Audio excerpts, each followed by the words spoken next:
दोस्तों, एक परिवार दिल्ली से सऊदी अरब हज करने के लिए जाते हैं 17 जुलाई को। 17 जुलाई 2025 की बात कर रहा हूँ मेरे दोस्त। और जाते हैं बहुत खुशी-खुशी। उसमें अपने पति के साथ एक लेडीज होती है और उनकी 25 साल की छोटी बेटी होती है और एक बेटा होता है जो दिल्ली में ही घर पे रहता है और एक बड़ी बेटी होती है जिसकी उसी मोहल्ले में शादी हुई होती है, वो अपने ससुराल होती है। अब ये 3 लोग हज करने सऊदी अरब जाते हैं, वहाँ पे खुशी-खुशी वहाँ आगे का काफ़िला चलता रहता है। लेकिन इसी बीच दिल्ली से बेटे फिरोज का कॉल आता है, जो 39 वर्ष का है।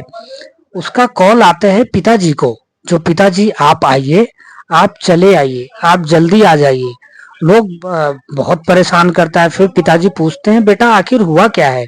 तो वो कहता है आप चले आइए और यहाँ आके आप माँ को तलाक दे दीजिए।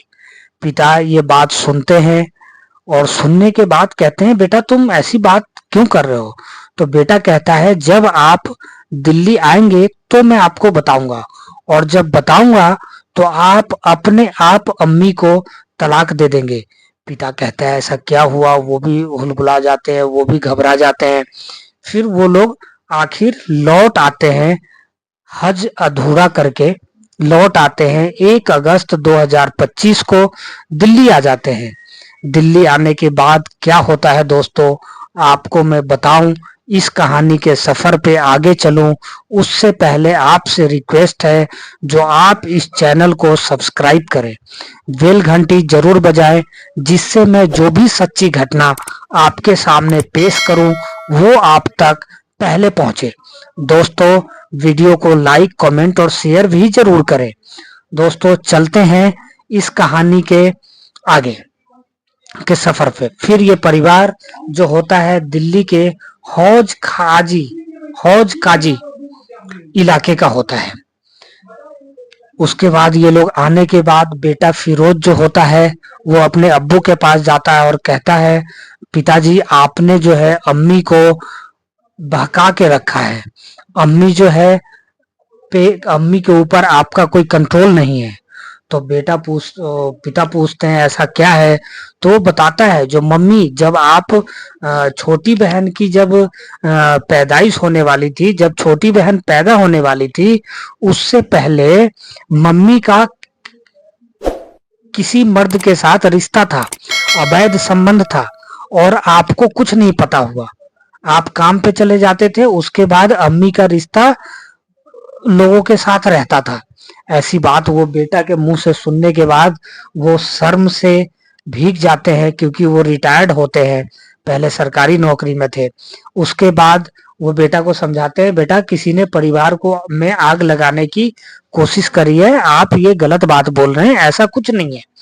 तो फिर वो मोहम्मद फिरोज ऐसा ही कहता है नहीं अब्बू, आपने मम्मी को बिल्कुल बहका रखा है, सर पे बैठा रखा है, आप तलाक दो। उसके बाद जो है अब्बू समझाते रहते हैं। फिर क्या होता है जो रात को एक दिन ये बेटा फिरोज कहता है अपनी बहन को और पिताजी को जो मुझे अम्मी के साथ बात करनी है, आप लोग अपने कमरे में जाओ, मैं अम्मी के साथ आज बात करूंगा, कुछ अकेले मुझे कुछ बात करनी है।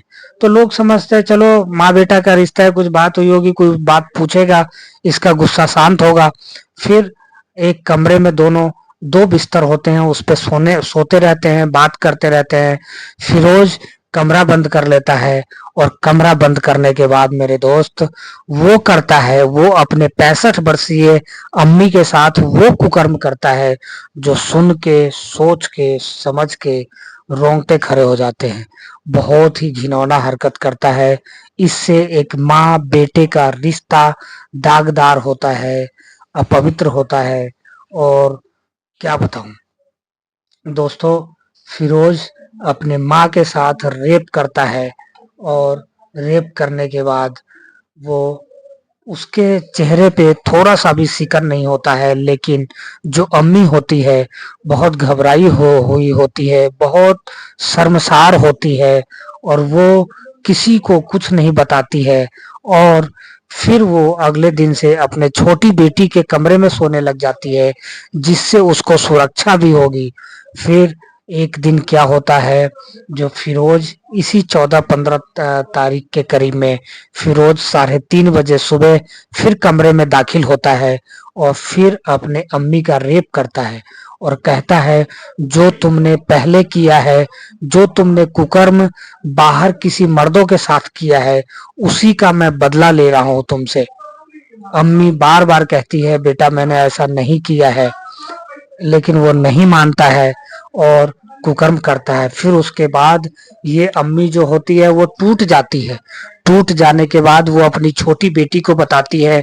उसकी छोटी बेटी कहती है, अम्मी अब नहीं सहना, अब आप थाने चलो, नहीं तो ये मार भी सकता है आपको।